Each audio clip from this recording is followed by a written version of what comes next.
আজকে ওই কবরবাসীরা আমাদের চিঠি পাঠাতে পারে না, পয়গাম পাঠাতে পারে না। আমার দয়ার নবী বলেছেন, যারা অন্ধকার কবরে আছে তাদেরকে যদি আল্লাহ একটা সুযোগ দিত, হে কবরবাসী তোমরা এইখান থেকে একটা তোমাদের পরিবারকে একটা চিঠি পাঠায় দাও। আমার নবীজি বলেছেন, ওই মুর্দা ব্যক্তি তার পরিবারকে চিঠি লিখতো, বলতো রে জগতের মধ্যে তুমি যাই করো না কেন, আল্লাহর ইবাদত উপাসনা করে কবরের মধ্যে আসিও, কারণ এই কবর শান্তির জায়গা নয়। অনেক মা বোনেরা, ভাইরা, বাপজিরা আছে যারা বলে থাকে মরে গেলে শান্তি পাওয়া যাবে, বলে কি বলে না যে মরে গেলে শান্তি পাওয়া যাবে।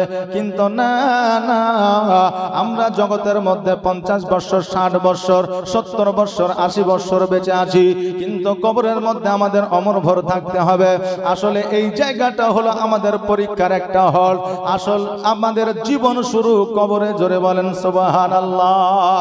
কবরে তো আমাদের অমর ভর থাকতে হবে, যেই জায়গায় আমাদের সময়ের কোনো আপনার শেষ না।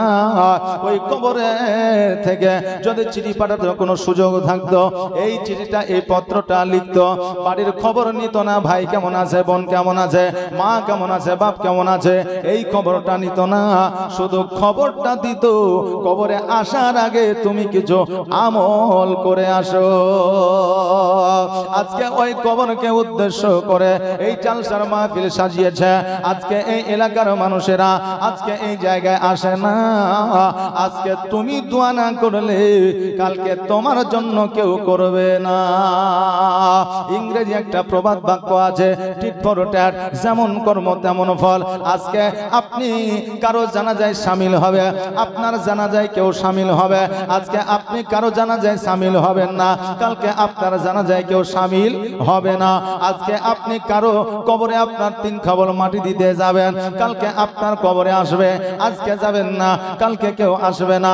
যেমন কর্ম জগতের মধ্যে করবে তেমন ফল জগতের মধ্যে পেয়ে যাবে। আপনি বলবেন হুজুর গো, আল্লাহ জগতের মধ্যে পাঠিয়েছে, আল্লাহ তাবারক তাআলা যা করবে ভালোর জন্য করবে। আল্লাহ আমাদের রুজি দেবে, আল্লাহ হায়াতের মালিক, আল্লাহ মওতের মালিক, আল্লাহ সব কিছুর মালিক। আল্লাহ আমাকে কোথায় দাফন করবে আল্লাহ জানে, কোথায় আমাকে কে মাটি দিবে এটা আল্লাহ জানে, কোথায় আমার জানাজা হবে এটা আল্লাহ জানে, কে আমার জানাজা পড়াবে এটা আল্লাহ জানে। বাবাজি ভাইরা আমার, আল্লাহ তাবারক তাআলা আমাদের নসিবে যা কিছু লেখার লিখে দিয়েছে পরিবর্তন হবে না। কিন্তু আমার দয়ার নবী বলেছেন, তোমার কপালে যেটা, তোমার ভাগ্যে যেটা লেখা দেওয়া হয়েছে সেটা পরিবর্তন হবে না ঠিকই, কিন্তু আবারও পরিবর্তন হবে তোমার দোয়ার মাধ্যমে। জোরে বলেন সুবহানাল্লাহ। দোয়ার মাধ্যমে পরিবর্তন হবে। এ বাবাজি ভাইরা, আল্লাহ রুজির মালিক এটা আমরা জানি।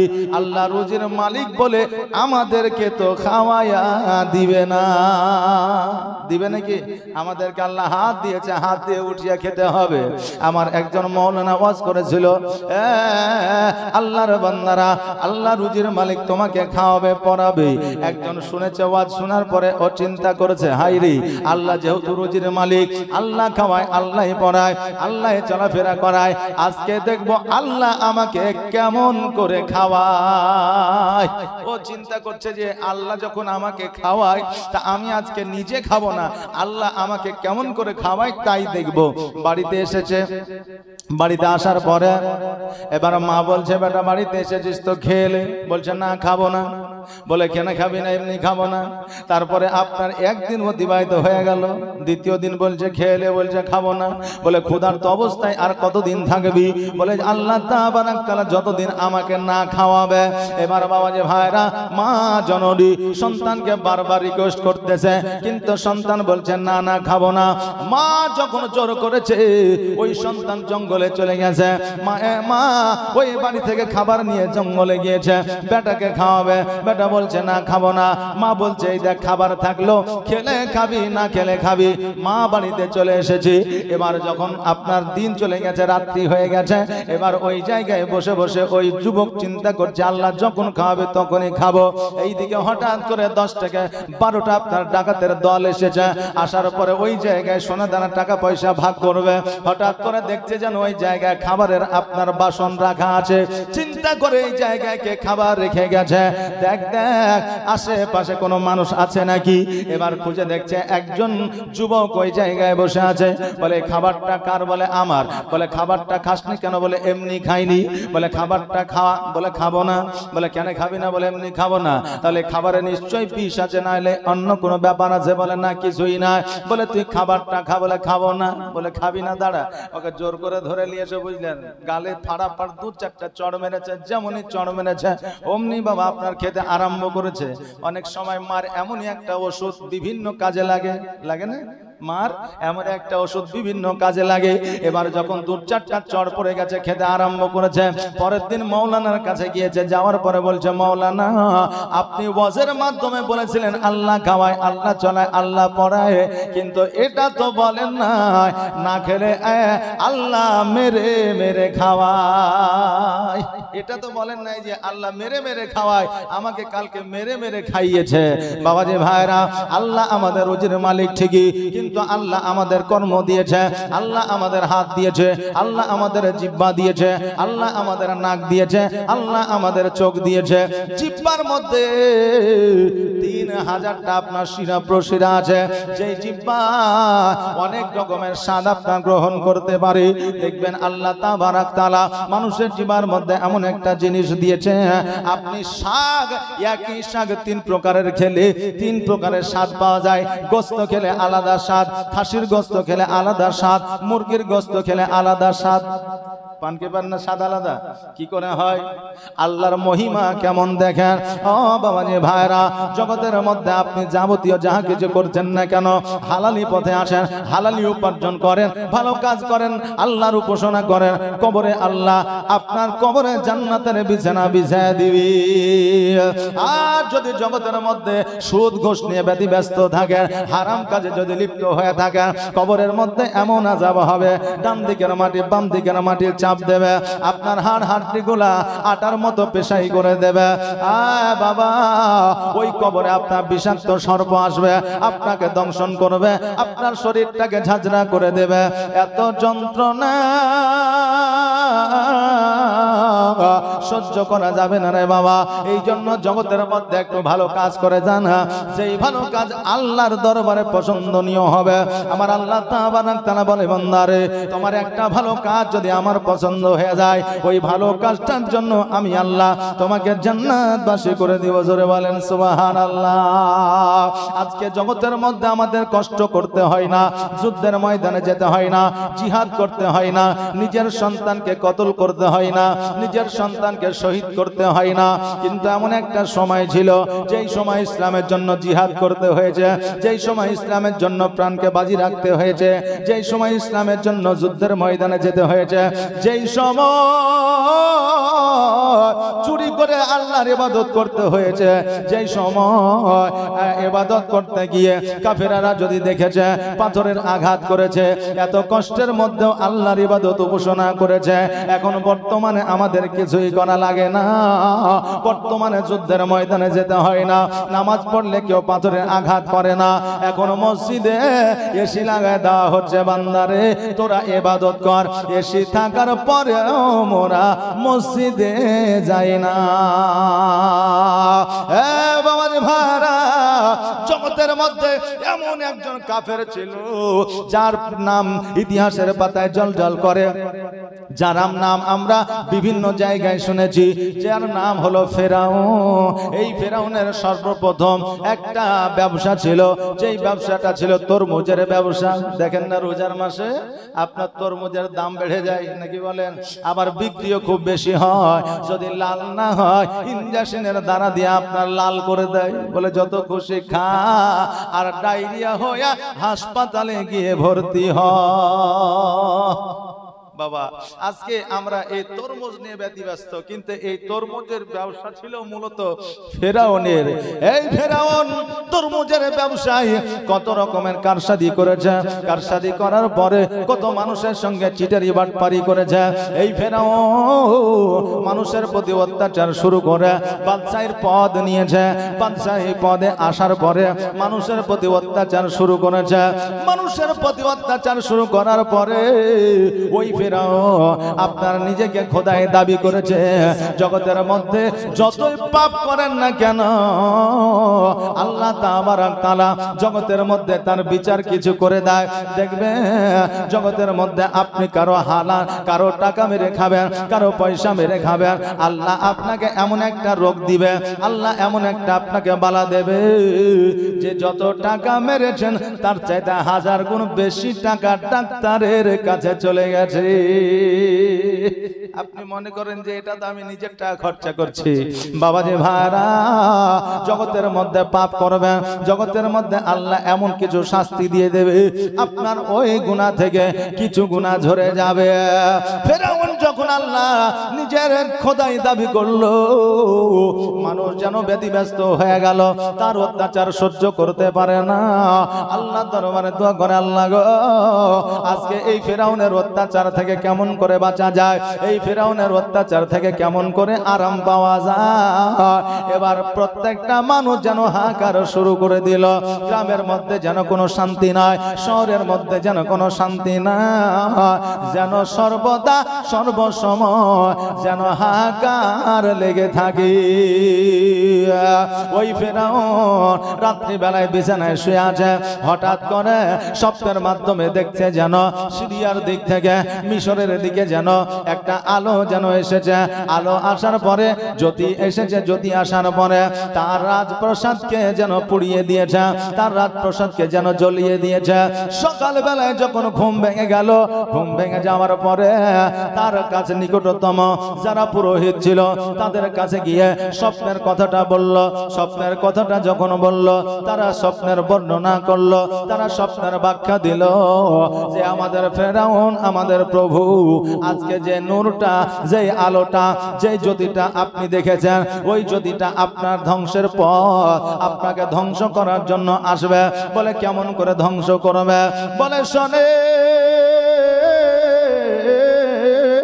জগতের মধ্যে এমন একজন আসবে যে আপনার খোদাই দাবিকে ধ্বংস করবে। জগতের মধ্যে এমন একজন আসবে যে আপনার রাজপ্রাসাদকে ধ্বংস করবে। জগতের মধ্যে এমন একজন আসবে যে আপনার খোদাই দাবিকে নষ্ট করবে। সেটাই স্বপ্নের মাধ্যমে আপনি দেখেছেন। ফেরাউন যেন চিন্তায় চিন্তিত হয়ে গেল, এটা কেমন করে বাঁচানো যায়, আমার প্রসাদ কেমন করে বাঁচানো যায়, আমার প্রাণ কেমন করে বাঁচানো যায়, আমার যে ঐতিহ্য আছে এই ঐতিহ্য কেমন করে বাঁচানো যায়। জগতের মধ্যে এমনও মানুষ আছে নিজের ঐতিহ্য বজায় রাখার জন্য ইমামকে ইমাম মনে করে না, আলেমকে আলেম মনে করে না, বাপকে বাপ মনে করে না, মাকে মা মনে করে না, প্রতিবেশীকে প্রতিবেশী মনে করে না, নিজের ঐতিহ্য বজায় রাখার জন্য। বাবাজি ভাইরা, জগতের মধ্যে এমনও মানুষ আছে যারা নিজের জোর খাটায় বলে এটাই ঠিক, বেঠিক বলে ঠিক, বলে কি বলে না? আছে না নাই? যেটা বেঠিক সেটাকে বলে ঠিক। এখন তার টাকা আছে, পয়সা আছে, ধন আছে, সম্পদ আছে, এখন তার হাতে হা মিলাইতে হয়। অনেকে হা মিলায় দেয়। এমনও প্রবাদ বাক্য আছে, ওই পাড়ায় মরেছে মোড়লের মা, তার কাঁদনে না কাঁদলে খেতে দিবে না। বলে কি বলে না? যে তার কাঁদনে না কাঁদলে খেতে দিবে না। এখন টাকা এমনই একটা জিনিস, বর্তমানে আমাদের এলাকায়, আপনার এলাকায়, সারা পশ্চিম বাংলায় কেন সারা পৃথিবীর মধ্যে মায়ের সঙ্গে সন্তানের মিল নাই, সন্তানের সঙ্গে মায়ের মিল নাই, স্ত্রীর সঙ্গে স্বামীর মিল নাই, স্বামীর সঙ্গে স্ত্রীর মিল নাই। বলবেন কেমন করে? এখনো মাকে জিজ্ঞাসা করেন, মা গো তোমার তো 4টা সন্তান, বলো বলো তোমার 4টা সন্তানের মধ্যে কাকে বেশি ভালোবাসো? মা বলবে 4টাকে জন্ম দিয়েছি আমি, 4টাকে সমান ভালোবাসি। কিন্তু না না না, দেখবেন কোন কোন মা ছোট সন্তানকে বেশি ভালোবাসে, কোন মা বড় সন্তানকে বেশি ভালোবাসে, কোন মা মেজ সন্তানকে বেশি ভালোবাসে। এরকম আছে না নাই? এই আছে না নাই? আছে। কোন সন্তান, কোন মা সন্তানকে বেশি ভালোবাসে? সন্তানের মধ্যে কম বেশি ভালোবাসা অবশ্যই আছে। তবে এখন বর্তমানে দেখবেন যে সন্তান বেশি উপার্জন করে তার সন্তানকে অর্থাৎ তার পোতা পুতিনকে বেশি লালন পালন করে, আদর যত্ন করে। আর যে টাকা রোজগার করতে পারে না তার সন্তানদের কোলে নেওয়া তো দূরের কথা, কাছে আসলেই দেখতে পারে না। অতএব বাবাজি ভাইরা, মানুষ যেমন টাকার গুরুত্বটা বেশি দিয়েছে, এই জন্য মানুষ টাকা উপার্জন করতে শিখেছে। চাহে টাকা উপার্জন হালালি পথে হোক নাহি হারামের পথে হোক, কিন্তু টাকা উপার্জন করতে হবে। এখন মানুষ শিখেছে টাকা উপার্জন করা, কিন্তু সেটা হালালি পথে না হারামের পথে, এই গুরুত্বটা কম। টাকা আসলেই হবে, কেননা মানুষ এখন টাকার গুরুত্বটা বুঝেছে। ঐতিহ্য বজায় রাখার জন্য ফেরাউন চিন্তা করে কেমন করে একে ধ্বংস করা যায়। হামানের কাছে গেল, হামানের কাছে যাওয়ার পরে পরামর্শ নিল। হামান বলতেছে, শোনো গো, ওই আলোখানার মানে হলো এমন একটা পুত্র, এমন একটা পুরুষ জগতের মধ্যে আসবে আপনার এলাকায়, আপনার এরিয়ায়, আপনার বাদশাহীর মধ্যে, যেই পুরুষ, যেই পুত্র আপনাকে ধ্বংস করবে, যেই পুত্র আপনার ধ্বংস করার মূল কারণ হবে। এবার বলল, কবে আসবে, কোন দিনে আসবে? বলে একটা রাত আছে, ওই রাতে কোন স্বামী স্ত্রীকে মিলন করতে দেওয়া যাবে না, কোন স্বামী স্ত্রীকে একত্রিত রাখা যাবে না। ওই সময়, ওই রাত্রিতে যদি কেউ মিলন হয়ে যায়, ওই রাত্রিতে স্বামীর কপাল থেকে স্ত্রীর উদরে আসবে। অতএব উদরে আসার পরে যেই সন্তান জন্মগ্রহণ করবে, ওই সন্তানই আপনার দুশ্মন হবে। এবার ফেরাউন বলল, তাহলে কি করা যায়? বলে একটা কাজ করো। বলে সেই রাত্রিতে যত আপনার প্রজা আছে, যত পুরুষ আছে, সকলকে দূর প্রান্তরে একটা ফাঁকা ময়দানে তাদেরকে রেখে দেয়, আর নারীদেরকে বাড়ির মধ্যে রেখে দেয়। পুরুষেরা যদি বাইরে থাকে, নারীর সঙ্গে সঙ্গম হবে না, নারীদের কাছে যাইতে পারবে না, নারীদের কাছাকাছি থাকতে পারবে না। অতএব রাত্রি যখন স্বামী আর স্ত্রী একত্রিত হবে না, অতএব আপনাকে ধ্বংস করার মতো কোন পুরুষ জন্ম গ্রহণ করবে না। ফেরাউন হামানের কথা মাত্র কথা মতো সকল পুরুষকে যেন আপনার একটা ফাঁকা ময়দানে, খালি ময়দানে পাঠিয়ে দিল। খালি ময়দানে পাঠিয়ে দেওয়ার পরে এইদিকে সকল নারীদের বাড়িতে রাখলো, নারীরা যেন সবাই বাড়িতে আছে। এইদিকে আপনার একজন ফেরাউনের দেহরক্ষক ছিল, যার নাম ছিল ইমরান। আর ওই ইমরান আর কেউ ছিল না, ওই ইমরান ছিল আমার হযরত মুসা আলাইহিস সালামের আব্বা জান। ফেরাউনের দেহ রক্ষা করত। এবার ওই ইমরান ফেরাউনের দরওয়াজার সম্মুখে যেন দাঁড়ায় আছে। এইদিকে ইমরানের স্ত্রী অর্থাৎ মুসা আলাইহিস সালামের মা রাত্রি বেলায় ঘুম থেকে জেগে উঠেছে। জেগে ওঠার পরে ফেরাউনের দেহ রক্ষক ইমরানের স্ত্রী চিন্তা করে, আল্লাহ গো, আমার স্বামী তো বাড়ি আসলো না, অতএব আমার স্বামী বাড়ি না আসলে আমি যে থাকতে পারি না। আমার স্বামী যদি আমার কাছে না আসে, আমার যে রাত্রি অতিবাহিত হয় না। অতএব আল্লাহ, এখন আমি কি করব? রাত্রি যেন আপনার মধ্যরাত্রি হয়ে গেছে, স্বামীর দিকে আপনার তাকায় আছে, স্বামী যেন বাড়িতে আসে না। এবার যেন ওই ইমরানের স্ত্রী যেন ফেরাউনের রাজপ্রাসাদের দিকে এগোতে আরম্ভ করলেন। রাজপ্রাসাদে যাওয়ার পরে দেখছে যেন আপনার সবাই ঘুমায় আছে, একমাত্র তার স্বামী জেগে আছে। স্বামীর কাছে গেল, যাওয়ার পরে পাশে বসে যেন আপনার কথাবার্তা আরম্ভ করলেন। কথাবার্তা যখন শুরু হয়ে গেল, এইদিকে মুসা আলাইহিস সালামের আব্বা জান অনেকদিন যেন আপনার বাড়িতে যায় না, আপনার রাজপ্রাসাদে ডিউটি দিয়েছিল। এইদিকে বিবিও কোনোদিন আসে না, সেই দিন রাত্রিতে চলে এসেছে। এবার আসার পরে স্বামী আর স্ত্রীতে যুক্তি করলো, আজকে সবাই যেন সৈন্যরা ঘুমায় আছে, আমি যার দেহ রক্ষক, যার আমি দেহ রক্ষা করি, সেও তো ঘরের মধ্যে আরাম করতেছে। চলো বিবি রে, আমি আবার কবে বাড়ি যাব, তুমি আবার কবে আসবে? আসো। আল্লাহর সবচাইতে বড় নিয়ামত জগতের মধ্যে দিয়েছে স্বামী আর স্ত্রীর মিলন। চলো আমরা আর দেরি না করে আমরা মধুর সময়টা আমরা অতিবাহিত করি। সবাই যেন ঘুমায় আছে, স্বামী আর স্ত্রী যেন আপনার আলাদা হয়ে গেল। এবার আলাদা হয়ে যাওয়ার পরে তাদের মধ্যে একটা সম্পর্ক হয়ে গেল। সম্পর্ক হয়ে যাওয়ার পরে এবার বিবি যেন বাড়িতে চলে আসলো। ইমরান স্বামী ওই জায়গাতেই থাকলো। ফেরাউন মনে করলো আজকে কোনো স্বামী আর স্ত্রী একত্রিত হতে পারে না, কিন্তু আল্লাহ তাবারাক তাআলা যে যার মাধ্যমে আমার মুসা আলাইহিস সালামকে পাঠাবেন তার সঙ্গে সম্পর্ক হয়ে গেল, এটা জগতের কেউ জানতে পারলো না। আল্লাহ যেটা চায় মানুষ হাজারো চেষ্টা করলে সেটা বাধা দিতে পারবে না। আর আল্লাহ যদি না চায় মানুষ হাজারো চেষ্টা করলে সেটা তৈরি করতে পারবে না। এইভাবে আপনার রাত্রিটি অতিবাহিত হয়ে গেল, দিনগুলো অতিবাহিত হয়ে যায়। হঠাৎ করে দেখতেছে যেন রাত্রিবেলায় আকাশের মধ্যে একটা বড় আপনার নূর দিয়ে, বড় একটা আলো দিয়ে চন্দ্র আপনার তারা উঠে গেছে। তারাটা যখন জলজল করে দেখা যায়, হামান ছুটতে ছুটতে আসিয়া ফেরাউনের কাছে উপস্থিত হয়েছে। ফেরাউনকে আসিয়া বলতেছে, এই আমাদের বাদশাহ, আজকে আপনি যে আইন জারি করেছিলেন, আইন চালু করেছিলেন, ওই আইন তো আমাদের কাজে লাগেনি। বলে কেমন করে বুঝলে? বলে দেখেন গো, আজকে আকাশের উপরে যে তারাটা উঠেছে, ওই তারাটায় বলতেছে জগতের মধ্যে স্বামী আর স্ত্রী মিলন হয়ে গেছে। আল্লাহ তাবারাক তাআলা যে পয়গম্বর, যে রাসূলকে জগতের মধ্যে পাঠাবে তাকে কারো না কারো কোন মহিলার উদরে পাঠায় দিয়েছে। এই চন্দ্র আকাশের তারা দেখে বোঝা যায় তারা বাবা সেই আমলের জ্ঞানী গুণী মানুষ ছিল, তারা স্বপ্নের ব্যাখ্যাকারী ছিল।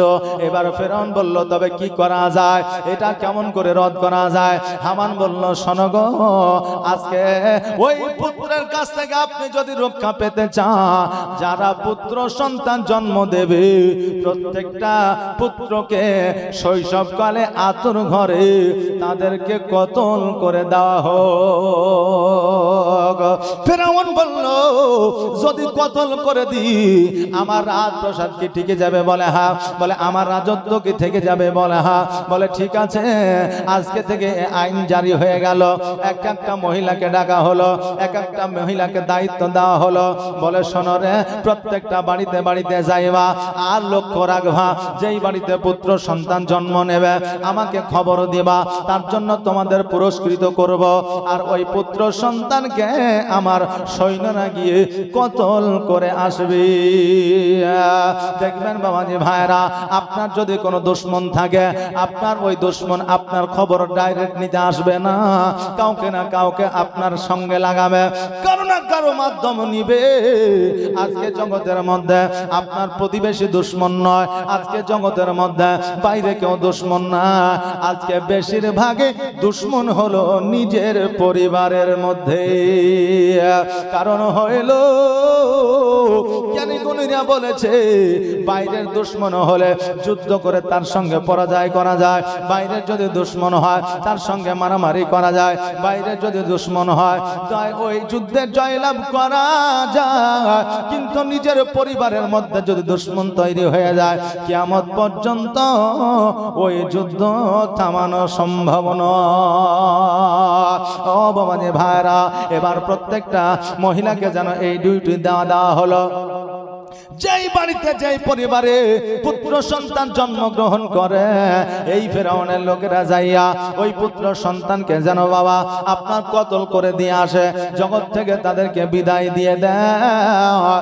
ওই ফেরাউন কত যে আপনার পুত্রকে, কত শৈশবকালে শিশু সন্তানকে আপনার কতল করেছে, যার কোনো হিসাব না।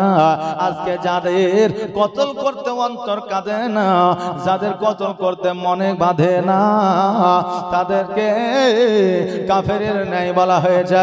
ওই ফেরাউন এত নিষ্ঠুর ছিল, কাউকে কাটতে দ্বিধাবোধ করে না। এবার যখন বাবারা প্রত্যেকটা বাড়িতে পুত্র সন্তান জন্ম নিলে তাদেরকে কতল করে দেওয়া হয়। এইদিকে মুসা আলাইহিস সালামের মা চিন্তা করে, আল্লাহ গো, আজকে আমার গর্ভে পুত্র আছে না কন্যা আছে এটা তো আমি বলতে পারবো না, জানি না। তবে পুত্র যদি হয় আমার সন্তানকে কতল করে দেবে, আর আমার সন্তানকে যদি কতল করে দেয় আমি সহ্য করতে পারবো না। কারণ হলো বাবা রে, মায়ের সম্মুখে যদি সন্তানকে কতল করা হয় মা সহ্য করতে পারবে না। কতল করা তো দূরের কথা, মায়ের সম্মুখে যদি সন্তান ওজন খেয়ে যদি পড়ে যায়, মায়ের কলিজায় আঘাত লেগে যায়, মা কষ্ট পেয়ে যায়। সন্তান যতটা চোট পায় তার চাইতে চোট বেশি নিজের মা পেয়ে যায়। এই জন্য কবি বলেছেন, বাবারে মাকে জীবনে কোনোদিন কষ্ট দিও না, মাকে কোনোদিন ব্যথা দিও না, মাকে কোনোদিন বেদনা দিও না, কথার মধ্যে আঘাত দিও না, মাকে কোনোদিন কষ্ট দিয়ে কথা বলিও না। কারণ মাকে কষ্ট দিয়ে কথা বললে, মাকে যদি অসন্তুষ্টিত করা হয়, লক্ষ লক্ষ টাকা খরচ করে সোনার মদিনায় গেলেও হজ হবে না। মা জগতের মধ্যে জান্নাত, মায়ের চেহারা দেখলে জান্নাত দেখা যায়, মায়ের পদতলে চুম্বন করলে জান্নাতে চুম্বন করা হয়। মা জগতের মধ্যে সব চাইতে বড় নিয়ামত, মা জগতের মধ্যে কিনা পাওয়া যায় না, জগতের মধ্যে সবকিছু কিনে পাবেন। আজকে আপনার স্ত্রী ছেড়ে চলে গেলে দ্বিতীয় স্ত্রী খুঁজে পেয়ে যাবেন, আপনার দ্বিতীয় স্ত্রীর সঙ্গে আপনার আবার সন্তান জন্ম হবে। জগতের মধ্যে ভাই আপনি পেয়ে যাবেন, বোন আপনি পেয়ে যাবেন, কিন্তু মা পাবেন না। এ মায়ের মূল্য জগৎ বিক্রি করে দিলেও কোনোদিন দেওয়া যাবে না। মায়ের দিলেতে ব্যথা কখনো দিও না, কখনো দিও না। মায়ের দিলেতে ব্যথা কখনো দিও না, কখনো দিও না। আর মায়ের দোয়ায় পাওয়া যায় গো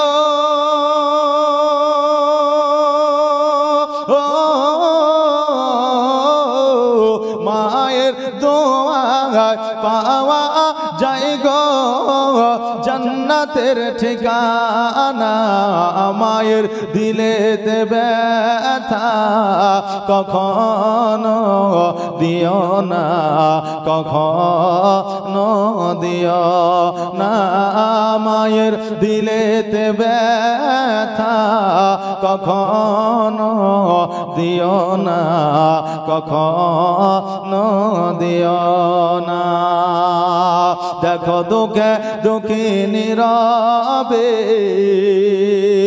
আর ছেলের খুশির তরে মা মরতে রাজি হবে। জোরে বলেন সুবহানাল্লাহ। দেখো দুঃখে দুঃখিনী রবে, আর ছেলের খুশির তরে মা মরতে রাজি হবে। আর জীবন দিলেও শোধ হবে না,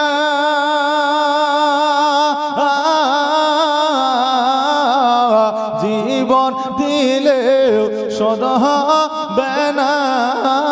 মায়ের দুধের দেনা, মায়ের দিলেতে ব্যথা কখনো দিও না, কখনো দিও না। মায়ের দিলেতে ব্যথা কখনো দিও না, কখনো দিও না। আর মায়ের দোয়ায় পাওয়া যায় গো জান্নাতের ঠিকানা। মায়ের দিলেতে ব্যথা কখনো দিও না, কখনো দিও না। আমার মুসা আলাইহিস সালামের মা চিন্তা করে, আল্লাহ গো, আজকে আমার সন্তানকে যদি কতল করে দেয় আমি সহ্য করতে পারবো না, আমার মনের জ্বালা যন্ত্রণা আল্লাহ বেড়ে যাবে। আল্লাহ বললে, এই আমার বান্দি শুনে নাও, শুনে নাও, আমি আল্লাহ আমি যেটা জানি জগতের কোনো মানুষ জানে না, আমি যেটা জানি আমার ফেরেশতা বর্গ পর্যন্ত জানে না। আমার পয়গম্বর মুসা আলাইহিস সালামকে আমি কেমন করে বাঁচাবো, আমি কেমন করে সুরক্ষিত রাখবো, আমি আল্লাহ আমি জানি, তোমরা জানো না। মুসা আলাইহিস সালামের মা একদিন আপনার রুটি আপনার বেলতেছিল, রুটি যেন আপনার বানাইতেছিল, হঠাৎ করে প্রসব বেদনা, প্রসব যন্ত্রণা আপনার শুরু হয়ে গেল। এবার বাবা ওইখান থেকে আপনার ঘরের মধ্যে গেল। ঘরের মধ্যে যাওয়ার পরে আমার মুসা আলাইহিস সালাম জগতের মধ্যে আসলে, জগতের মধ্যে আবির্ভাব ঘটলো। মুসা আলাইহিস সালামের এত সুন্দর চেহারা, এত নূরানিময় চেহারা, মা যেন দেখে যেন আপনার পাগল হয়ে গেল। চিন্তা করে, আল্লাহ গো, আজকে এত সুন্দর আমার পুত্র সন্তানকে ফেরাউনের লোকেরা এসে কতল করবে, আমি কেমন করে মা হইয়া আর সহ্য করব। খবর যখন পাশের বাড়ির লোকেরা পাইল, খবরটা যেন ফেরাউনের কাছে পৌঁছায় দিল। ফেরাউনের কাছে যেন বাবা আপনার খবরটা চলে গেল। আপনার রাবিরা বর্ণনা করেছে 1571 হিজরিতে আমার মুসা আলাইহিস সালাম জগতের মধ্যে এসেছিলেন। মুসা আলাইহিস সালাম জগতের মধ্যে আসার পরে মায়ের চেহারাটা দেখে মুসা আলাইহিস সালাম নিজকে যেন বাবা হেসেছিলেন।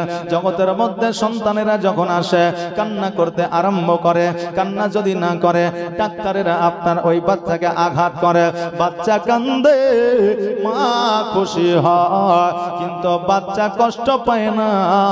বাচ্চা প্রসব করতে গিয়ে মায়ের বেশি কষ্ট হয়, কিন্তু তবুও বাচ্চার মুখ দেখিয়া মা কিন্তু হাসে। আজকে মা এত যন্ত্রণা, এত কষ্ট সহ্য করার পরেও সন্তানকে জগতের আলো দেখিয়েছে। মা এত দয়ালু হয় রে বাবা। প্রত্যেকটা মা আমরা জানে সন্তান জন্ম দিতে গিয়ে হয়তো আমার মরণও হতে পারে, সন্তান জন্ম দিতে গিয়ে হয়তো আমার প্যারালাইসিস হতে পারে, সন্তান জন্ম দিতে গিয়া হয়তো আমার স্ট্রোক হতে পারে। তবুও কোনো মা আজ পর্যন্ত বলে না যে আমি সন্তানের মা হতে চাই না। কেউ কি বলেছে বাবা? কোনো মা বলে নাই। এই জন্য আমার আল্লাহ তাবারাক তাআলা মায়েদেরকে একটা স্পেশাল অফার দিয়েছে। সন্তান জন্মগ্রহণ করার পরে ওই মা একটা মাকবুল হজের সব পেয়ে যায়। আর সন্তান জন্ম দিতে গিয়া যদি কোনো মা ইন্তেকাল করে যায়, ওই মাকে শহীদের দরওয়াজা দিয়া আমার আল্লাহ ওই মহিলাকে জান্নাতবাসী করে দেয়। জোরে বলেন সুবহানাল্লাহ। মা জননী মুসা আলাইহিস সালামের দিকে তাকায়া তাকায়া দুই চোখের পানি ছেড়ে দিয়ে যেন কান্দে, আল্লাহ গো, ইজ্জতের মালিক তুমি, বেইজ্জতের মালিক তুমি, হায়াতের মালিক তুমি, মওতের মালিক তুমি। আমি জানি জানি তোমার পয়গম্বর তুমি কেমন করে রক্ষা করবে এটা তুমি ভালো করে জানো, আমি জানি না। অনেক রাবিরা বর্ণনা করেছেন মুসা আলাইহিস সালামের মা, মুসা আলাইহিস সালামের আব্বা এরা ছিল ইহুদি। জোরে বলেন নাউজুবিল্লাহ। কারণ এদের বংশ ছিল বনি ইসরাইল বংশ।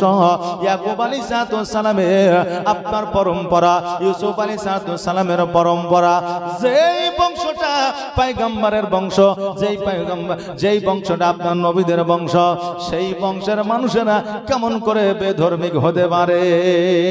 জগতের মধ্যে মুসলমানদের মধ্যে লড়াইয়া দেওয়ার জন্য কত রকমের যে ব্যবস্থা চলছে, এটা ইহুদিদের চালাকি আমরা এখনো পর্যন্ত বুঝতে পারছি না।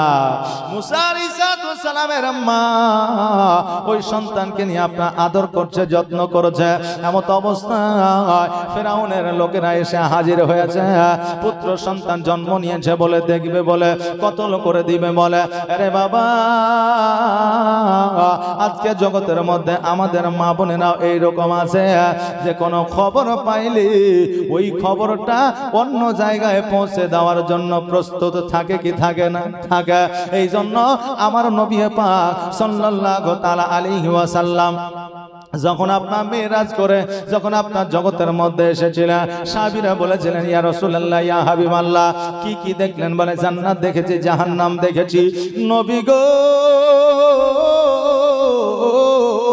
জান্নাতে বেশি মানুষ ছিল না, জাহান্নামে ছিল। আমার নবীজি বললেন জাহান্নামে ছিল। বলে কারা বেশি জাহান্নামে ছিল? নবী আমার বললে জাহান্নামে বেশি নারীরা ছিল। সাহাবীরা বললেন হুজুর গো, নারীরা বেশি ইবাদত করে, নারীরা বেশি নামাজ পড়ে, নারীরা বেশি নফল আপনার রোজা করে, নারীরা বেশি বেশি আপনার শ্যাম সাধনা করে, অতএব নারীরা কেন বেশি জাহান্নামের মধ্যে? বেরাদান মিল্লাত ইসলামিয়া, নারীরা বেশি বেশি রোজা নামাজ পড়ে কি পড়ে না? পড়ে। এই দেখেন কুরবানি গেল, কুরবানির আপনার রোজা যদি রাখে তো আমার মায়েরা রাখে, পুরুষেরা রাখে না। রাত্রিবেলায় মৌলভী সাহেব বলল 2টা রোজা করতে হবে। স্বামী চায়ের দোকান থেকে বাড়িতে গেল, যাওয়ার পরে খাওয়া দাওয়া সেরে বলছে হারে রহিমের মা, 2টা তো রোজা রাখতে হবে, তো আমার বদল তুই রেখে নিস। বলে কি বলে না? বলে আমার বদল রোজাটা তুই রেখে নিস। আমার মায়েরা রোজা করতে বেশি পছন্দ করে, এই জন্য মায়েরা বেশি রোজা করে। সাহাবীরা বললেন হুজুর গো, মায়েরা বেশি ইবাদত উপাসনা করে, অতএব মায়েরা বেশি জাহান্নামী কেন হবে? আমার নবীজি বললেন মায়েরা 3টা কারণে জাহান্নামী বেশি হবে। 1 নম্বর কারণ হলো স্বামীর মুখে মুখে তর্ক করা, স্বামীকে গালিগালাজ করা। 2য় নম্বর কারণ হলো গীবত করা, একের এক জায়গার খবর অপর জায়গায় পৌঁছায় দেওয়া, একজনের গীবত অপর জায়গায় করা। 3য় নম্বর কারণ হলো বেপরদায় চলা। এই 3টা কারণে নারীরা বেশি জাহান্নামে যাবে। আমাদের মায়েদের মধ্যে 100-র মধ্যে 90টার মধ্যে এই 3টা গুণ আছে, স্বামীকে খারাপ বলা, আর আপনার গীবত করা, আর হচ্ছে বেপরদায় চলা। এই 3টা গুণ কিন্তু 100-র মধ্যে 90টা মায়েদের মধ্যে আছে। এখন বর্তমানে লক্ষ্মী ভান্ডারের টাকা পাইয়া অনেক মা আমার স্বামীকে স্বামী মনে করে না। 5 মাসের টাকা অ্যাকাউন্টে ঢুকে আছে, এখন স্বামী যদি উঠে এলে ওই স্বামীর সঙ্গে বিবি 10 দিন কথা বলবে না। এই জন্য অনেক স্বামী বলছে যে হুজুর লক্ষ্মী ভান্ডারের টাকা ছিল না তখন মোটামুটি হাত পা গুলে টিপে দিত, আর এখন লক্ষ্মী ভান্ডারের টাকা যেই দিন থেকে ঢুকতে লেগেছে তারপরে থেকে আমাদের প্রতি অনীহা তৈরি হয়ে গেছে।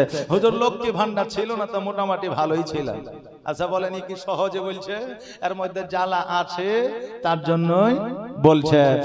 মা বোনেরা, তোমার দ্বারা যদি তোমার স্বামী যদি অসন্তুষ্ট হয়ে যায়, যত ইবাদত উপাসনা করো না কেন, কিয়ামতের দিন জান্নাত মিলবে না।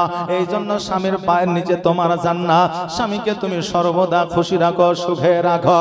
বাবাজি ভাইরা, যেটা আমি বলতেছিলাম, এই রকম খবর পৌঁছে দেওয়ার মতো অনেক কিন্তু আপনার মায়েরা আছে।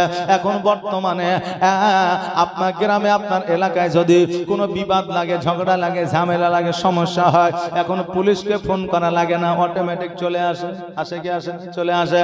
কারণ তাদের লোক আপনার এলাকায় ছাড়া আছে, যদি কোনো খবর হয় জানায়া দিবি। লোক তো দূরের কথা, এখন সেবিক মেলায় আছে। এক একটা গ্রামে না হলে 4টা-5টা করে সেবিক আছে, নাকি বলে? কে কোথায় কখন ডিউটিতে থাকে ওদের জানা আছে, কিছু হলেই ফোনটা লাগিয়ে দেয়। তবে এরা কি আমাদের ক্ষতি করে না ভালো করে? জি, ভালো করে। বাবাজি ভাইরা, এইদিকে মুসা আলাইহিস সালামের দরওয়াজায় যখন ফেরাউনের লোক মা হতভম্ব হয়ে যায়, চিন্তা করে আল্লাহ এখন আমি কি করব? আমার সন্তানকে কোথায় লুকাবো? আমার সন্তানকে কোথায় রাখবো? আমি তো কিছু বুঝতে পারি না। এইভাবে আপনার হতভম্ব হয়ে গিয়া হযরতে মুসা আলাইহিস সালামকে আপনার হাতখানা ধরিয়া যেই অননে যেই চুলোতে রুটি তৈরি করতেছিল, মুসা আলাইহিস সালামকে ওই চুলোর মধ্যে আপনার ঢুকায়া দিল। জোরে বলেন সুবহানাল্লাহ। এইদিকে ফেরাউনের লোকেরা আসিয়া বলল, শোনো রে, এই তোমার ঘরে নাকি পুত্র সন্তান জন্ম নিয়েছে, বলো বলো তোমার সেই সন্তান কোথায়? বলে আমার তো কোনো সন্তান জন্ম নেয় না। দেখো আমার আমার ঘরে কোনো সন্তান আছে কিনা, আমার যে সন্তান হয়েছে ওই সন্তান আদৌ জীবিত ছিল না। এবার বাবাজি ভাইরা ফেরাউনের লোকেরা খোঁজাখুঁজি করলো, কোনো জায়গায় পাইল না। আর যেই অননে যেই চুলোতে দাও দাও করে আগুন জ্বলছে ওই জায়গা কেমন করে দেখবে, কারণ সবাই তো জানবে এই আগুনের মধ্যে কোনো সন্তান থাকবে না। যদিও থাকে ওই সন্তান বাঁচবে না। এবার ফেরাউনের লোকেরা ঘুরে গেল। এবার মুসা আলাইহিস সালামের মা চিন্তা করে, আল্লাহ গো, আমি অতি তাড়াতাড়ি করে আমার সন্তানকে অগ্নিকুণ্ডায় ফেলে দিয়েছি, আগুনের মধ্যে আমি ফেলে দিয়েছি। আল্লাহ, আজকে আমার সন্তানকে ওই উনুনের মধ্যে ফেলা ছাড়া আমার কোনো উপায় ছিল না। যদি ঘরে রাখতাম আমার সন্তানকে কতল করে দিত, আমি যদি বাইরে রাখতাম আমার সন্তানকে কতল করে দিত, আমি যদি কোলে রাখতাম আমার সন্তানকে কতল করে দিত, আমি যদি অন্য জায়গায় রাখতাম কেউ নিয়ে পালায়া যেত, ফেরাউনকে কেউ দিয়ে দিত। ওগো আল্লাহ, আজকে আমি কোনো উপায় না পাইয়া আমার সন্তানকে আগুনের মধ্যে ফেলে দিয়েছি। আল্লাহ গো, আমার সন্তান হয়তো এতক্ষণ পর্যন্ত আর বেঁচে না। এবার গুটি গুটি পায়ে যখন আগিয়ে আসলেন, আসার পরে যখন আপনার ওই চুলোর মধ্যে উনুনের মধ্যে হাতখানা ঢুকায়া যখন মুসা আলাইহিস সালামকে উঠাতে যাচ্ছে, দেখছেন যেন ওই জায়গায় আগুন জ্বলছে ঠিকই, কিন্তু আগুনের কোনো তাপমাত্রা নাই। জোরে বলেন সুবহানাল্লাহ। মুসা আলাইহিস সালাম যেমন ছিল ওই রকমই আছে। আপনার শরীর পুরা তো দূরের কথা, আমার মুসা আলাইহিস সালামের একটা লোম পর্যন্ত পড়ে না। আর নবীর প্রেমিক যারা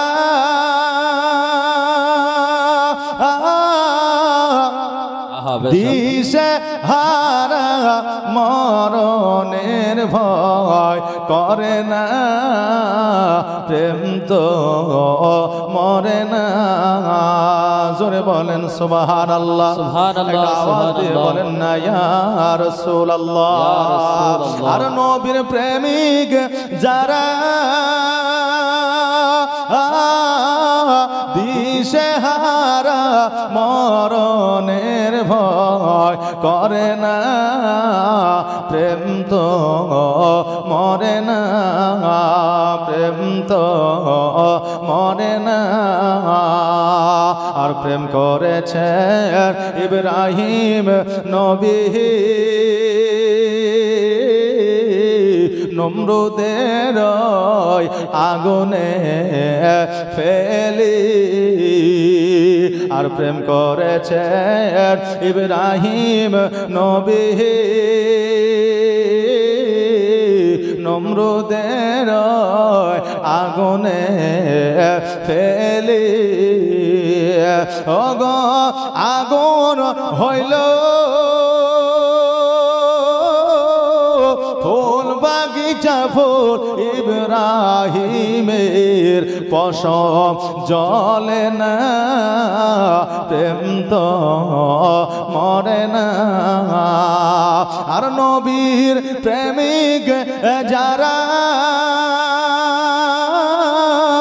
দিশেহারা মরণের ভয় করে না, প্রেম তো মরে না, প্রেম তো মরে না। আর প্রেম করেছেন মুসা নবী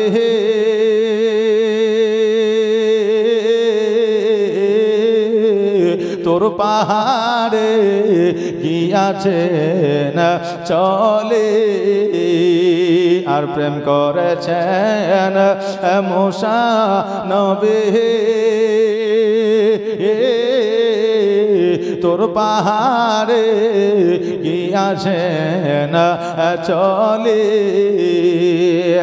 ওগো খোদার নূরে পাহাড় জলে মুসা নবী জলে না, প্রেম তো মরে না। আর নবীর প্রেমিক যারা দিশেহারা মরণের ভয় করে না, প্রেম তো মরে না, প্রেম তো মরে না। আমার মুসা আলাইহিস সালামকে যখন আপনার মনন থেকে উঠানো হলো, গায়ে একটা লোম পর্যন্ত পড়ে না। মা চিন্তা করে, আল্লাহ গো, আমার সন্তানকে আজকে না হয় বাঁচায় দিলাম, কালকে কেমন করে বাঁচাবো? নিশ্চয় এই খবর কেউ না কেউ পৌঁছায়া দিবে, এই খবর কেউ না কেউ দিয়ে দিবে। ও আল্লাহ, আমার সন্তানকে তুমি বাঁচায় নাও। আল্লাহ বলে, রে আমার বান্দি, আমার পয়গম্বরকে আমি কেমন করে বাঁচাবো এটা আমি আল্লাহ জানি, কেউ জানে না। মুসা কালিমুল্লাহর মা, তুমি শুনে নাও, শুনে নাও, একটা বাক্স বানায় নাও। ওই বাক্সটা আমার হযরত জিবরিল আলাইহিস সালাম বানায় দিবে। ওই বাক্সর মধ্যে তোমার সন্তানকে ঢুকায় দিয়া, লক করে দিয়া, ওই বাক্সটাকে নীল নদীর মধ্যে তুমি ভাসা দাও।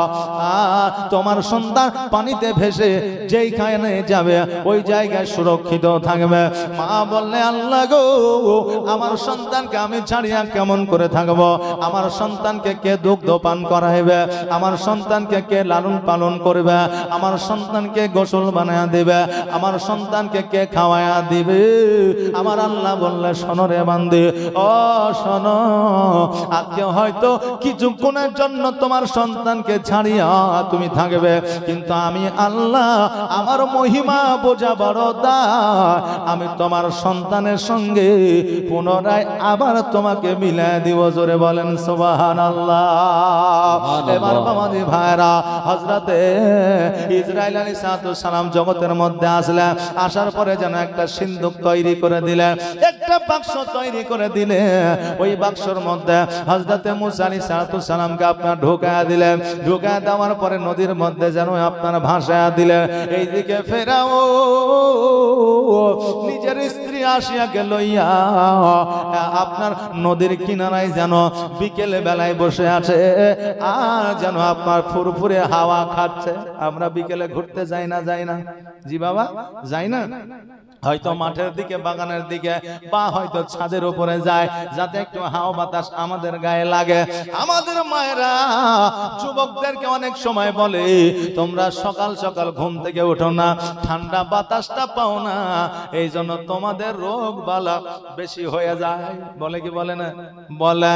ও বাবাদের ভাইরা, আমার মায়েরা, ফেরাও ওই জায়গা বসেছিল, আসলে নীল নদীর আপনার ধারে বসেছিল না। ওই নদী থেকে যেন একটা, ওই নদীর কাছ দূর থেকে একটা রুম তৈরি করা হয়েছিল। ওই জায়গা থেকে আপনার নদীর মধ্য পর্যন্ত একটা রাস্তা, একটা ক্লেন করে দেওয়া ছিল।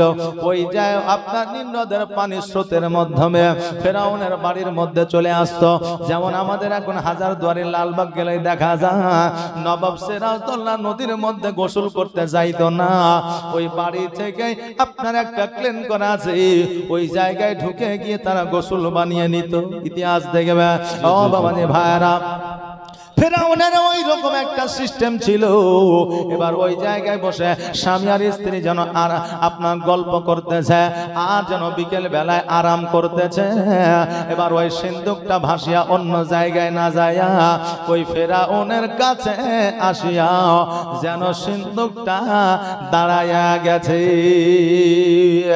হঠাৎ করে ফেরাউন বলতেছে তার বিবিকে, ও বিবি সাহেবা শোনো রে, আজকে হঠাৎ করে এই বাক্সটা এই জায়গায় এসে দাঁড়িয়েছে, এই বাক্সটা না জানি কি আছে, চলো গিয়ে দেখি।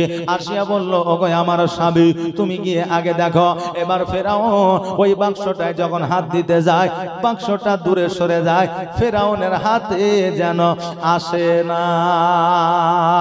এত কোশিশ করলো, এত আপনার চেষ্টা করলো, কিন্তু বাক্সটা যেন তুলতে পারলো না, হাতের কাছে যেন আসলো না। আর বিবি আসিয়া যেমনই আপনার ওই বাক্সের কাছে গেল, বাক্সটায় যেমনই হাত দেওয়া অমনি যেন বাক্সটা কাছে চলে আসলো। জোরে বলেন সুবহানাল্লাহ। ওই বাক্সটাকে উপরে উঠানো হলো। এবার উপরে উঠানোর পরে এবার ওই বাক্সটা আপনার ওই বাক্সটা যেন আপনার লক করা আছে, পাসওয়ার্ড মারা আছে। এবার ফেরাউনকে বলল, স্বামী গো, এই লকটা হয়তো আমি খুলতে পারবো না, তুমি এই লকটা খোলো। এবার ফেরাউন যখন ওই লকটা খোলার চেষ্টা করলো, কোনো মতেই যেন খুলতে পারে না, তার দ্বারা যেন সম্ভব হয় না। অনেক প্রকার ভাবে চেষ্টা করলো কিন্তু সম্ভব হলো না। এবার বিবি আসিয়াকে বলল, ও বিবি রে, একবার তুমি চেষ্টা করে দেখো না। এবার যখন আসিয়া এবার যখন ওই বাক্সর লকে হাত দিয়েছে, যেমনই হাত দেওয়া অমনি যেন বাবা লকটা খুলে গেছে। আর লকটা যেমনই খুলে যাওয়া বাক্সর ডালা তুলে দেখছে যেন ওই বাক্সের মধ্যে হীরা মণি মুক্তা সোনা দানা না, ওই বাক্সর মধ্যে একটা হীরার টুকরা নুরানিময় চেহারা নিয়ে একটা বাচ্চা সন্তান শুয়ে আছে। জোরে বলেন সুবহানাল্লাহ। এবার ফেরাউন বলল, বিবি রে, এই বাচ্চাটা পুরুষ না মহিলা, পুত্র না কন্যা? এবার আসিয়া বলল, এই বাচ্চাটা হলো পুত্র। এবার ফেরাউন বলল, এই বাচ্চাটিকে কতল করে দিতে হবে, কারণ এই বাচ্চায় আমার হবে দুশ্মন, অতএব আমি দুশ্মন রাখতে চাই না। আসিয়া বলল, স্বামী গো, আজকে আমাদের সন্তান নাই, এতদিন পর্যন্ত বিবাহ হয়েছে, আমাদের সন্তান হয় না। আজকে এই সমুদ্রের মধ্য দিয়া যখন এই বাক্সটা ভেসে এসেছে, আল্লাহ হয়তো আমাদের এই সন্তানটা লালন পালন করার জন্য দিয়েছে। ওগো আমার স্বামী, এই বাচ্চাটিকে আপনি কতল করিয়েন না, হত্যা করিয়েন না, এই বাচ্চাটিকে প্রাণ আপনি কেড়ে নিয়েন না। ফেরাউন বলল, ও আমার বিবিরে, আজকে আমার সন্তান নাই ঠিকই, কিন্তু আমি কারো সন্তান লালন পালন করে দিতে চাই না। ফেরাউন রাজি হইল না। আসিয়া যেন মোহাব্বতে পড়ে গেল, মুসা আলাইহিস সালামকে কোলে যেন বাবা উঠে আনিল। এবার কোলে উঠে নেওয়ার পরে রাজপ্রাসাদে নিয়ে গেল। এবার রাজপ্রাসাদে যখন নিয়ে গেল, সকল সৈন্যরা একটা আন্দোলন শুরু করলো। সারা এলাকা যত আপনার সন্তান হয়েছিল, সকল সন্তানকে কতল করে দেওয়া হয়েছে। আজকে আপনার বাড়িতে যে সন্তানটা আছে, ওই সন্তানটিকে আমরা কতল করব। সকল সৈন্যরা যেন ক্ষিপ্ত হয়ে গেছে। এবার ফেরাউনের স্ত্রী আসিয়া বলল, শোনো গো, আজকে আমার স্বামীর কাছে আমি যাব, আমার স্বামী যদি রায় দিয়ে দেয় এই বাচ্চাটিকে কতল করা, তোমরা কতল করে দিবে। আর আমার স্বামী যদি রায় দিয়ে দেয় বাচ্চাটিকে কতল করিও না, তবে তোমরা কতল করতে পারবে না। সৈন্যরা একই বাক্যে বলে দিল, ঠিক আছে, কারণ তারা তো জানতো এতগুলো বাচ্চাকে যখন কতল করেছে, এই বাচ্চাটিকে বাঁচায় রাখবে না। এবার বিবি আসিয়াকে পাঠায় দেওয়া হলো। এবার ফেরাউনের কাছে আসলো। আসার পরে এবার নিজের স্বামীকে যেন বাবা বুঝাইতে লাগলো, স্বামীকে অনেক রকম করে আপনার বুঝাইতে লাগলো। ফেরাউন যেন বোঝে না যে সকল বাচ্চাকে কতল করেছি, এই বাচ্চাকে আমি ছাড়বো না। এইদিকে আল্লাহ তাবারাক তাআলা মুসা আলাইহিস সালামকে কেমন করে বাঁচাবে, এই অঙ্ক তো আমার আল্লাহ কষে রেখে দিয়েছে। এইদিকে আসিয়া বলল, ওগো আমার প্রাণের স্বামী, আজকে আমার বাড়িতে কোনো সন্তান নাই, আমার সময়টা কাটে না, আমার সময় অতিবাহিত হয় না। আজকে যদি আপনি এই বাচ্চাটিকে কতল করা আদেশ না দেন, আমার বেঁচে থাকার একটা রাস্তা তৈয়ার হয়ে যাবে। আজকে আপনার রাজপ্রাসাদটা দেখাশোনা এই বাচ্চাটাই করবে। আজকে এই বাচ্চাটিকে আপনি মনোনীত করে নেন। ফেরাউন যেন কোনো মতে রাজি হয় না। এবার বলল, আপনি যদি বাচ্চাটিকে কতল করে দেন, আমি আসিয়া আমার মনটা খারাপ হয়ে যাবে। ফেরাউন বলল, শোনো রে, আজকে ওই বাচ্চাটাকে দেখার পরে তোমার অন্তরে, তোমার দিলে যদি শান্তি পায়, তুমি আরো কয়েকটা দিন দেখে নাও, তবে ওই বাচ্চাকে ছাড় দেওয়া যাবে না। আসিয়া এবার হযরত মুসা আলাইহিস সালামকে নিয়ে যখন লালন পালন শুরু করে দিলেন, একদিন অতিবাহিত হয়ে গেল, আরো যেন মহব্বতে পড়ে গেল, সৈন্যরা যেন আন্দোলন শুরু করে দিল। এবার ওই আসিয়া একটা ফেরাউনের বাড়িতে কর্মে একটা লোক নিযুক্ত ছিল, যার মধ্যে কুষ্ঠ রোগ ছিল। কুষ্ঠ রোগকারীকে যখন আপনার মুসা আলাইহিস সালামকে তার কোলে চাপিয়ে দেওয়া হলো, তার অটোমেটিক কুষ্ঠ রোগ ভালো হয়ে গেল। যেমনই ভালো হয়ে গেল, আসিয়া বলল, আমার প্রাণের স্বামী, এই বাচ্চাটা আমাদের ভালো করার জন্য এসেছে, আমাদের ক্ষতি করার জন্য আসে না। অতএব দেখো দেখো, এই কুষ্ঠ রোগ কেউ ভালো করতে পারে না। আজকে এই বাচ্চাটিকে যখন কোলে নিয়েছে, তার অটোমেটিক কুষ্ঠ রোগ ভালো হয়ে গেছে। ফেরাউনের মাথায় একটা বুদ্ধি ঢুকলো, তাই তো রে, আজকে একে কোলে নেওয়ার কারণে এর যদি কুষ্ঠ রোগ ভালো হয়ে যায়, তবে আমার রাজপ্রাসাদের উন্নতি হবে, অবনতি হবে না। এই বলে ফেরাউন যেন আদেশ দিয়ে দিল, অনুমতি দিয়ে দিল যে এই বাচ্চাকে কতল করা যাবে না। সৈন্যরা বলল, শোনো গো, এই আমাদের বাদশাহ, আমাদের খোদা, আজকে এই বাচ্চাকে আপনি যদি কতল না করে, এই বাচ্চা যদি আপনার দুশমন হয়। ফেরাউন বলল, শোনো গো, আমি এত বাচ্চাকে কতল করেছি যে আমার দুশমন তৈয়ার হওয়ার মতো জগতে আর কোন বাচ্চা পুত্র সন্তান না। কিন্তু রাখে আল্লাহ, মারে কে? আর মারে আল্লাহ, রাখে কে? আল্লাহ যাকে মারবে জগতের কেউ বাঁচায় রাখতে পারবে না, আর আল্লাহ যাকে রাখবে জগতের কেউ মারতে পারবে না। জগতের কেউ মারতে পারবে না, আর আল্লাহ যাকে মারবে জগতের কোন মানুষ তাকে রাখতে পারবে না। সম্ভব হবে বাবা? হবে না। কারণ হইল আল্লাহ তাবারাক তাআলা আমাদের প্রভু, আমাদের আল্লাহ, আল্লাহ আমাদের চালাই, তাই আমরা চলি। আল্লাহ তাবারাক তাআলা বললেন, হে মুসা, আজকে তার কুষ্ঠ রোগ ভালো হয়ে গেল, আজকে তোর নিজের স্বার্থের জন্য মুসা আলাইহিস সালামকে বাঁচায় রাখলি, কতল করলি না। আজকে যদি তুই একবার বলে দিতি যে এই ছেলেটির দ্বারা এই মানুষটা কুষ্ঠরোগ যেহেতু ভালো হয়ে গেল, এই সন্তানটি খারাপ হতে পারে না, এই চিন্তা ভাবনা যদি তোর মধ্যে আসতো, আমি আল্লাহ তোকে আমি হেদায়াত করে নিতাম। কিন্তু মুসা আলাইহিস সালাম কে যখন কতল করতে বারণ করে দিল, মুসা আলাইহিস সালাম আসিয়ার কাছে যেন আপনার লালন পালন হতে লাগলো। 2 দিন অতিবাহিত হয়ে গেল। এবার বাচ্চাকে যখন দুগ্ধ দেয়, দুগ্ধ যেন পান করে না। অনেক নারী, অনেক রমণী আসলো, আসার পরে দুগ্ধ পান করার চেষ্টা করলো, কিন্তু দুগ্ধ পান করে না। বাইরে দুগ্ধ যখন দিল, ওই দুগ্ধ পান করে না। অনেক বাচ্চা আছে দেখবেন নিজের মায়ের ছাড়া অন্য অপর মায়ের দুগ্ধ পান করে না। আবার অনেক বাচ্চা আছে নিজের মায়ের দুগ্ধ পান করে, অপর মায়ের দুগ্ধ পান করে, কিন্তু সব বাচ্চা সবার দুগ্ধ পান করে না। মুসা আলাইহিস সালাম কারো স্তনে যখন মুখ দিল না, কারো দুগ্ধ যখন পান করলো না, আসিয়া চিন্তা করে, আল্লাহ গো, আজকে এই সন্তানকে কি বাঁচানো যাবে না? এই সন্তানকে কি বাঁচানো যাবে না? এবার তার দাসীদেরকে বলল, দাসীরে, বাজারে হাটে আজকে বিভিন্ন জায়গায় নারীরা থাকে, তেও ব্যবসা করে। আজকে ওই নারীগুলো, এমনও নারী আছে যেই নারীগুলো সন্তান জন্ম দিয়েছে, দুগ্ধ দিতে পারে, সেই নারীগুলোকে তুমি বাইরে থেকে নিয়ে আসো। যদি কারো দুগ্ধ পান করে, তাদেরকে নিয়ে আসা হলো। তাদের দুগ্ধ পান করা তো দূরের কথা, তাদের কোলে পর্যন্ত যেতে চাইল না। এবার হঠাৎ করে একজন দাসী খবর দিল, ও আমাদের রানে এমন একজন মহিলা আছে, যেই মহিলার দুগ্ধ সকল বাচ্চায় পান করে।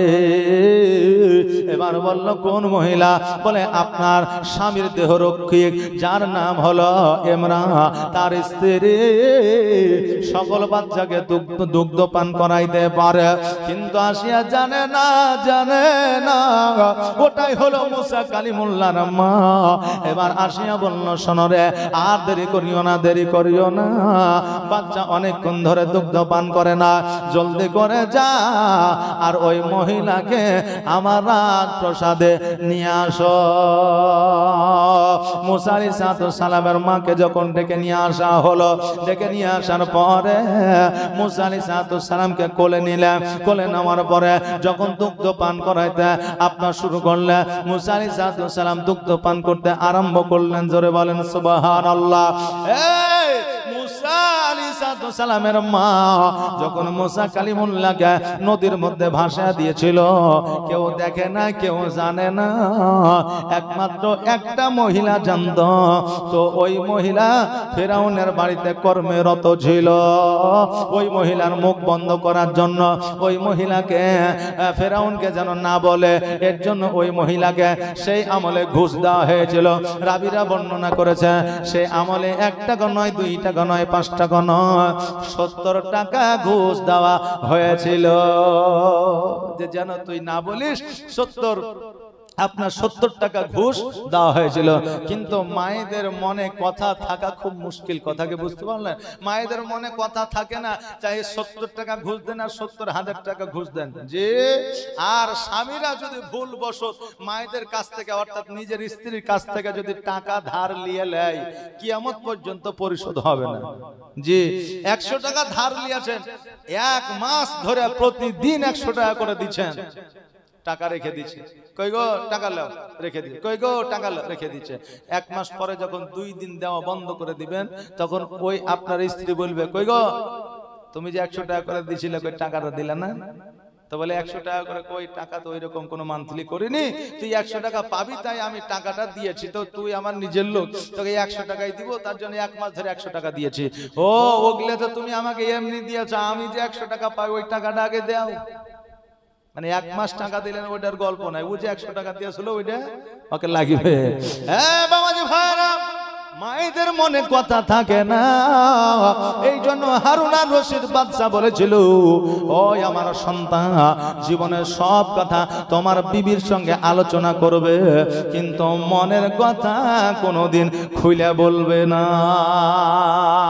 হারুন আর রশিদের সন্তান চিন্তা করলো, আল্লাহ গো, যে হলো আমার অর্ধাঙ্গিনী, যে হলো আমার সঙ্গিনী, যে আমার আপদে বিপদে মুসিবতে সব জায়গায় আমার সাথে সাথে থাকবে, তাকে মনের কথা খুলে বলবো না। এটা আমার আব্বা বলে গেল, এটাকে আমি একবার ট্রাই করতে চাই, পরীক্ষা করতে চাই, কেন এই কথা বলে গেল, এই কথার মানে মতলব তো আমি বুঝতে পারলাম না। হঠাৎ করে বাজারে গেল, বাজারে যাওয়ার পরে একটা খাসি কিনলো, অর্থাৎ একটা ছাগল কিনলো। ছাগল কেনার পরে ওই ছাগলটাকে জঙ্গলে নিয়ে যাওয়া হলো, ছাগলটাকে আপনার কতল করা হলো, জবে করা হলো। জবে করার পরে ওই ছাগলটার মাথাটাকে নিয়ে গামছার মধ্যে বেঁধে নেওয়া হলো। বেঁধে নেওয়ার পরে বাড়িতে আসলো, আসার পরে বলে, বিবি রে, আজকে আমি একটা মানুষকে খুন করেছি, ওই মানুষের মাথাটাকে নিয়ে এসেছি, বাড়ির মধ্যে পুঁতে রাখো, যেন কেউ জানতে না পারে। বিবি বলছে, কেউ কি দেখেছে? বলে না দেখেনি। কেউ কি সাক্ষী আছে? বলে না, কেউ সাক্ষী নাই, একমাত্র তুমি আছো, অতএব খবরদার তুমি যেন কাউকে বলিও না। এখন বিবি বলছে যে আপনার মাথা খারাপ হয়েছে নাকি? এখন আমি যদি কাউকে বলি তাহলে তো আমারই স্বামীকে ধরে নিয়ে যাবে জেলখানায়, আর আমার স্বামী যদি জেলখানায় যায় তাহলে অসুবিধাটা তো লোকের হবে না, অসুবিধাটা আমার হবে। অতএব এই কথা কাউকে বলা যাবে না। 1 বছর, 2 বছর, 3 বছর পার হয়েছে, সবই ভুলে গেছে। হঠাৎ করে ওই মেয়ের মা বাড়িতে বেড়াতে এসছে। আসার পরে 1 কথা, 2 কথা, 4 কথা, 5 কথা গল্প হইতে হইতে এখন স্বামী যে তার মস্তান, এটার প্রমাণ তো দিতে হবে নাকি বলেন? এখন অনেক মা বাপ আছে সন্তানের বড়াই গল্প করে অনেকে। জি, যদি ওর সন্তান 30 নাম্বার পায় তো অনেক সময় গল্প করে যে 130 নাম্বার পেয়েছে। জি, এইরকম লোক আছে না? না আছে। আরে তোমার সন্তানের নাম্বার নিয়ে কি হবে? তোমার সন্তানের কর্মেই মানুষ বুঝতে পারবে যে আসলে ছেলেটা ট্যালেন্টেড কিনা, নাকি বলেন? জি, এইদিকে গল্প করতে করতে এখন বলছে, মা জানিস তোর জামাই এত বড় মাস্তান যে আজকে থেকে 3 বছর আগে একটা মানুষের মাথা কেটে নিয়েছে আমার এই ঘরের মধ্যে পুঁতে রেখেছে, কেউ জানতে পারেনি, তবে মা তোকে আমি বললাম তুই যেন কাউকে বলিস না। এখন মা বলছে, খেপি কোথাকার, আমার মাথা খারাপ হয়েছে, আমি যদি কাউকে বলতে যাই তো জেলে গেলে তো আমার জামাই যাবে, তো এই কথা কাউকে বলা যাবে না। বাড়ি চলে গেছে, আবার 6 মাস পার হয়েছে, ওর মতো একটা বয়স্ক মহিলা পেয়েছে। এখন ওই বয়স্ক মহিলাকে পাশে নিয়ে বলছে, আর বুবু জানিস আমার জামাই এত মাস্তান যে একটা মাথা কেটে বাড়িতে পুঁতে রেখেছে, হ্যাঁ, তো কেউ জানতে পারেনি। বুবু তুই জানে কাউকে বলিস না। ও বলছে যে তোমার মাথা খারাপ হয়েছে, আমাকে এতদিন এত কথা বলেছো, তুমি কি শুনেছো যে কাউকে বলেছি? যে আমি বলবো না। আবার যখন 6 মাস পার হয়েছে, ও আবার আরেকজনকে বলেছে, ওকে বলে দিয়েছে, খবরদার বহিন তুই যেন কাউকে বলিস না। ও বলেছে আমি এই কথা তোমার কথা কাউকে বলবো। 6 মাস পার হয়েছে, আবার ও আরেকজনকে বলেছে। এইভাবে বলতে বলতে গায়ে আর কেউ শুনতে বাকি নাই, সবাই শুনে নিয়েছে। পরের দিন রাত্রিবেলায় ওই হারুন আর রশিদের পুত্রের বাড়িতে পুলিশ প্রশাসন এসে হাজির হয়েছে। দরজা খোলো, দরজা খুললো। বলে কি হয়েছে স্যার? বলে তোমার বাড়িতে এই মানুষের মাথা পুঁতা আছে। বলে আপনি কি করে জানলেন? বলে খবর আমি পেয়েছি। এবার খুঁড়ে দেখছো তো, হ্যাঁ, গামছার মধ্যে একটা মাথা আছে, কিন্তু মাথায় মাংসও নাই, চামড়াও নাই, শুধু খুল্লি আছে। 4 বছর পরে কি আর মাথায় মাংস পাওয়া যাবে? যাবে না। এখন হারুন আর রশিদের সন্তান বলছে যে হুজুর এটা হচ্ছে মানুষের মাথা না, এটা ছাগলের মাথা, আমি কেটে নিয়ে এসে এখানে পুঁতে রেখেছি, কারণ আমার স্ত্রীকে ট্রাই করার জন্য, পরীক্ষা করার জন্য। হ্যাঁ, আমার আব্বা বলে গিয়েছিল এই কথা যে মনের কথা স্ত্রীকে খুলে বলিও না, এই জন্য আমি পরীক্ষা করছিলাম। এবার প্রশাসন যখন মেশিন দিয়ে টেস্ট করে দেখলো যে না, এটা আসলেই মানুষের নয়, ছাগলের মাথা, তো হারুন আর রশিদের সন্তান বুঝতে পারলো যে সব কথা বিবিকে খুলে বলতে নাই, তার কারণ এদের পেটে কথা থাকে না। কথা কি বুঝলেন না? এদের পেটে কথা থাকে না, এই জন্য কথা সব বলতে হয় না। অনেক স্বামী আছে দেখবেন আবেগে পড়ে, মহব্বতে পড়ে বিদেশে কি করলো না করলো সব বিবিকে বলে দেয়। আর ওই স্বামী যখন আবার বিদেশে যাবে, যত কথা বিবিকে বলে গেছে তত কথা 6 মাসে শুনতে হয়, মানে খুঁটা শুনতে হয়। ও তুমি তো ভুলে গেছিলে, তুমি যেখানে কাজ করো তার পাশেই নাকি একটা বিডি ছেলের দোকান আছে, তাইলে ওখানে বসে আছো নাকি? যে কথা বললেন না, তো খবরদার তোমার পার্সোনাল কথা তোমার বিবিকে বলবে না। তবে সব কথা নয়। এখন তুমি কোন ব্যবসা করছো, এটার জন্য বিবির পরামর্শ নিতে হবে। এখন তুমি কোথায় জমি কিনছো, এটার জন্য বিবির কাছে পরামর্শ নিতে হবে।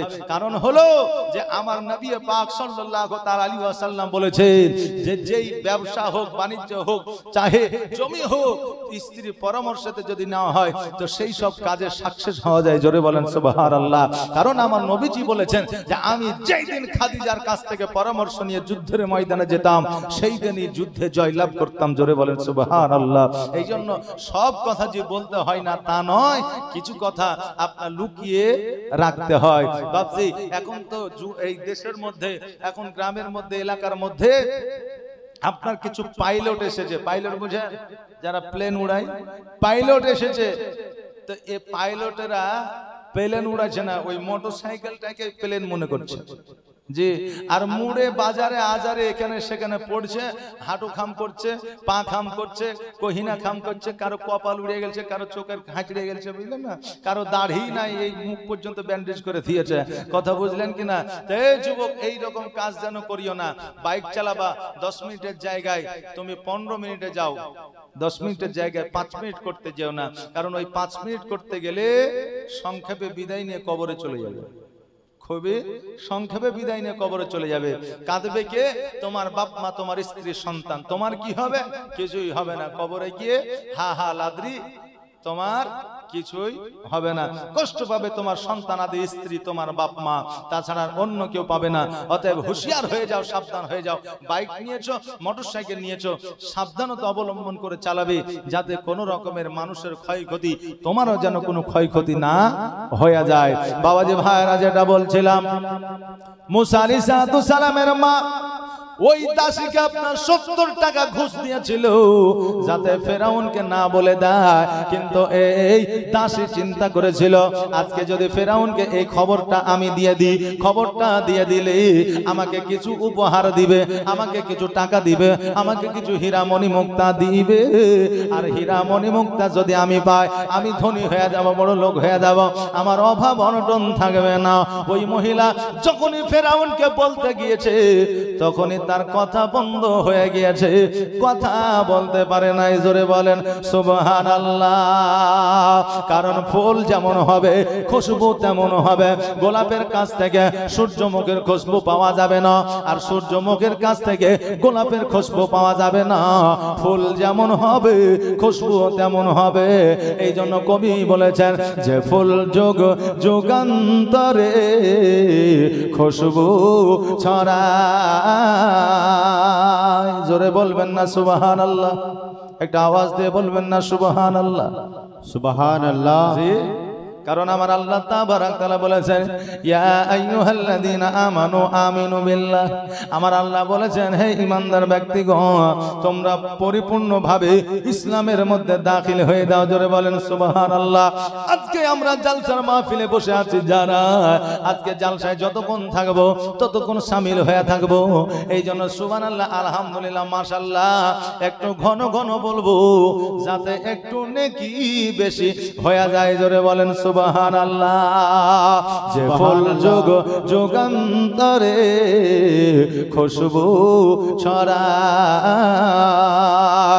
এঁকেছি সে ফুল মোরা, এঁকেছি সে ফুল মোরা মনেরই কাবায়। যে ফুল যোগ যুগান্তরে খুশবু ছড়ায়। হাবিবে খোদা তিনি নবী কামলে ওয়ালা, তার ওই ছোঁয়াতে আজ দুনিয়া উজালা। তারি বিরহে দু চোখ, তারি বিরহে দু চোখ অশ্রু ঝরায়। যে ফল যোগ যুগান্তরে খুশবু ছড়ায়। এঁকেছি সে ফুল মোরা, এঁকেছি সে ফুল মোরা মনেরই কাবায়। যে ফুল যুগ যুগান্তরে খুশবু ছড়ায়। যার নাত পেশ করে খোদা খোদা তাআলা, কবি আর কবি গাতে শত সুরের মালা।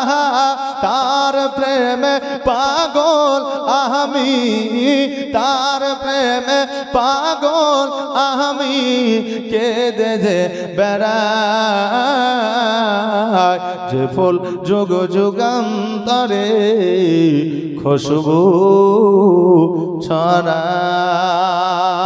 আল্লাহুম্মা সাল্লি আলা সাইয়্যিদিনা মাওলানা মুহাম্মাদ ওয়া আলা আলি সাইয়্যিদিনা মাওলানা মুহাম্মাদ।